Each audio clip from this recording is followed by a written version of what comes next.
श्रद्धा intermediate college कचनार रायातला वाराणसी कक्षा 9 विषय जीव विज्ञान दिनांक 25/7/2020। आप लोग हरित लवक अवाड़ी लवक वाड़ी लवक जो पौधों में पाए जाते हैं इसके बारे में पढ़ चुके हैं कि हरित लवक क्या है। लवक 3 प्रकार के होते हैं, हरित लवक अवाड़ी लवक और वाड़ी लवक। हरित लवक पौधों की पत्तियों में पाई जाती है, अवाड़ी लवक जो है पौधों के जड़ों में पाई जाती है और वाड़ी लवक पौधों के फूलों में पाई जाती है। अब इसके आगे पढ़ेंगे तारक काय, सेंट्रोजोम। सेंट्रोजोम क्या होता है या सेंट्रोजोम की परिभाषा क्या होती है, इसके आगे पढ़ेंगे। तारक काय प्रायः जंतु कोशिकाओं में केंद्रक के पास कोशिका द्रव्य में पाया जाता है। पुनः देखिए, तारक काय प्रायः जंतु कोशिकाओं में केंद्रक के पास कोशिका द्रव्य में पाया जाता है। यह वनस्पतियों में नहीं पाई जाती है। कवक और शैवाल, वनस्पति में कवक और शैवाल जो वनस्पति के अंतर्गत आते हैं इसमें पाई जाती है, देखी जाती है, लेकिन अन्य वनस्पतियों में नहीं पाई जाती है। अब जो है आगे देखेंगे तारक काय की संरचना। तारक काय की संरचना क्या होती है, यहाँ आप लोग के सामने दिखाई दे रहा है कि तारक काय की संरचना, स्ट्रक्चर में संरचना इस तरह से आपको संरचना ये दिखाई दे रही है। ये जंतु कोशिकाओं में पाई जाती है लेकिन वनस्पति कोशिकाओं में नहीं पाई जाती है। संरचना देखिए, ये जो है प्रायः गोलाकार होती है। इसके बीचों बीच एक छिद्र पाया जाता है, ये देख रहे हैं। बीच में एक जो है पतली नली होती है जिसे ट्यूब्यूल्स कहते हैं, नलिका। इससे बड़ी नली जो होती है वह सेंट्रियोल्स कहलाता है। जो बड़ा भाग है ये सेंट्रियोल्स कहलाता है। इस सेंट्रियोल से 9 सूत्रवत रचना निकली होती है। देखिए आपको निकला सूत्रवत, धागे के समान रचना निकली होती है। कठोर 9 ठो गिनेंगे तो 1 2 3 4 5 6 7 8 9, तो 9 सूत्रवत रचना निकली होती है जिसे फाइब्रिल्स, फाइब्रिल्स में धागा, FBRILS माने धागा होता है।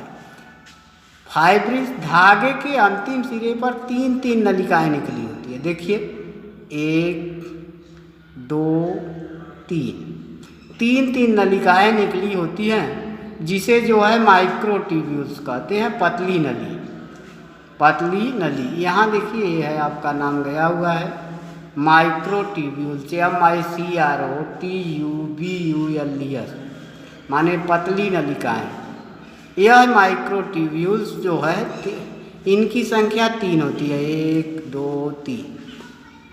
तो यह माइक्रोट्यूब्यूल्स एक दूसरे के एकांतर क्रम में जुड़े होते हैं। पहले का हेड तो दूसरे का टेल।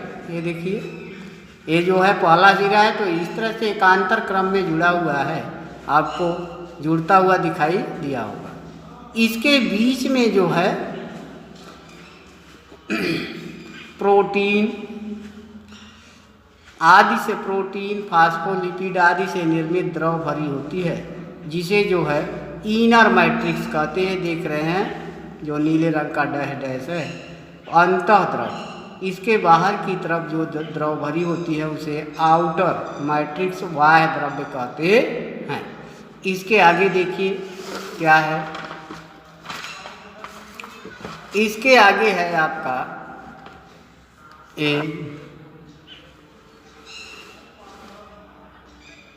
आप लोग के सामने दिखाई दे रहा है, क्या होगा, ये है तारक काय के कार्य, फंक्शन ऑफ सेंट्रोजोम। तारक काय के कार्य क्या होते हैं?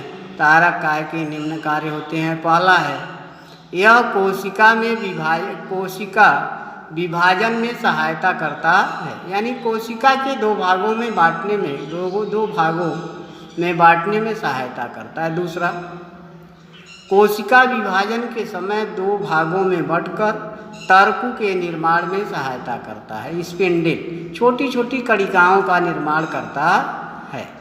आगे देखेंगे, आगे आपका है आगे है केंद्रक। केंद्रक अब इसके कोशिका के जो भाग होते हैं, केंद्रक के बारे में पढ़ेंगे। केंद्रक क्या है? कोशिका, ठीक। केंद्रक किसे कहते हैं, या केंद्रक की न्यूक्लियस, यानी UCLUS, न्यूक्लियस केंद्रक किसे कहते हैं? कोशिका के भीतर, कोशिका द्रव्य में घिरा हुआ प्रायः, कोशिका के भीतर कोशिका द्रव्य में घिरा हुआ प्रायः गोल आकार तथा गहरे रंग का विशेष भाग होता है, जिसे केंद्रक कहते हैं। पुनः परिभाषा देखिए। कोशिका के भीतर कोशिका द्रव्य में घिरा हुआ प्रायः गोल आकार तथा गहरे रंग का विशेष भाग होता है, जिसे केंद्रक कहते हैं। केंद्रक की खोज रॉबर्ट ब्राउन ने किया था। रॉबर्ट ब्राउन एक वैज्ञानिक थे। कोशिका की खोज तो रॉबर्ट हुक ने किया था, लेकिन जो है केंद्रक की खोज रॉबर्ट ब्राउन ने किया था। केंद्रक के 4 भाग होते हैं। कै भाग? 4 भाग होते हैं। पहला है केंद्रक कला, न्यूक्लियर मेम्ब्रेन। दूसरा केंद्रक द्रव्य, न्यूक्लियोप्लाज्म। तीसरा केंद्रिका, न्यूक्लियोलस। चौथा क्रोमैटिन। तो पहला केंद्रक कला है। केंद्रक कला की अंग्रेजी nuclear membrane, NUCLEAR, membrane MEMBRANE। दूसरा केंद्रक द्रव्य है न्यूक्लियोप्लाज्म, NUCLEOPLASM। तीसरा केंद्रिका है न्यूक्लियोलस, NUCLEOLUS। चौथा है आपका क्रोमैटिन, CHROMATIN, क्रोमैटिन।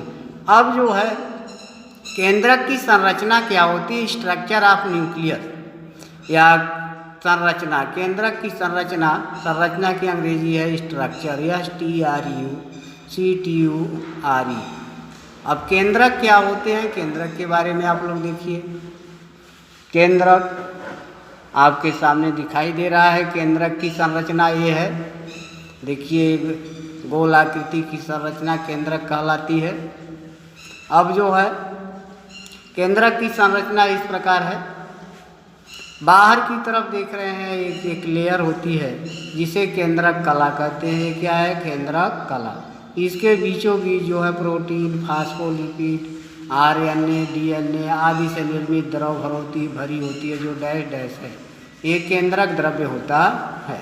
इसी में जो है धागे के समान उलझी हुई संरचना होती है। देख रहे हैं एक दूसरे पर उलझी हुई है, ऐसे लिपटा हुआ है। इसे क्रोमैटिन कहते हैं। केंद्रक के बीचों बीच में जो है किनारे पर केंद्रक द्रव्य में जो है एक धब्बेदार गहरे रंग की संरचना होती है, जिसे केंद्रिका, न्यूक्लियोलस कहते हैं। इस तरह से 4 भाग हुए। पहला केंद्रक कला, दूसरा केंद्रक द्रव्य, तीसरा केंद्रिका, चौथा क्रोमैटिन। पहला देखिए ये हो गया, दूसरा ये हो गई, तीसरा ये है आपका, चौथा ये क्रोमैटिन। तो ये 4 भाग आपको दिखाई दिया। केंद्रक कला जगह जगह जो है पतली नलिका द्वारा जुड़ा होता है, जिसे केंद्रक छिद्र कहते हैं। देख रहे हैं ये जुड़ा हुआ है जगह जगह। तो nuclear pore, NUCLEARPORE, nuclear pore, केंद्रक छिद्र। तो ये आपकी केंद्रक की संरचना है। केंद्रक की संरचना है। केंद्रक की संरचना स्ट्रक्चर ऑफ न्यूक्लियस अंग्रेजी होता है STRUCTURE of OF, nucleus NUCLEAUS, nucleus. तो आगे देखेंगे, आगे क्या है?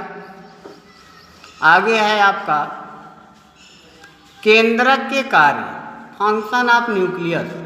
केंद्रक के कार्य, function of nucleus, FUCTION, function of nucleus, OF NUCLEUS। केंद्रक के निम्न कार्य होते हैं।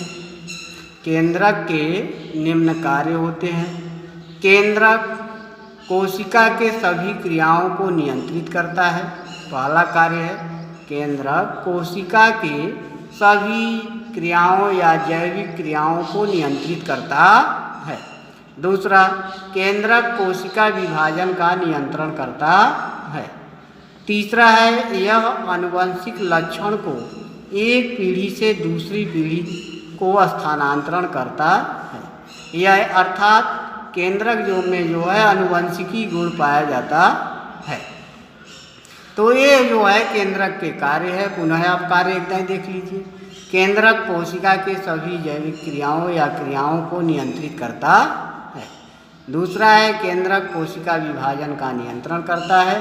तीसरा, यह आनुवंशिक लक्षण को एक पीढ़ी से दूसरी पीढ़ी को स्थानांतरण करता है।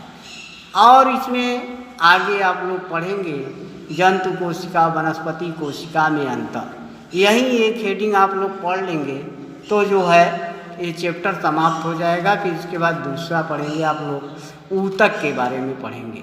इसके आगे जो है अगले दिन पढ़ाया जाएगा।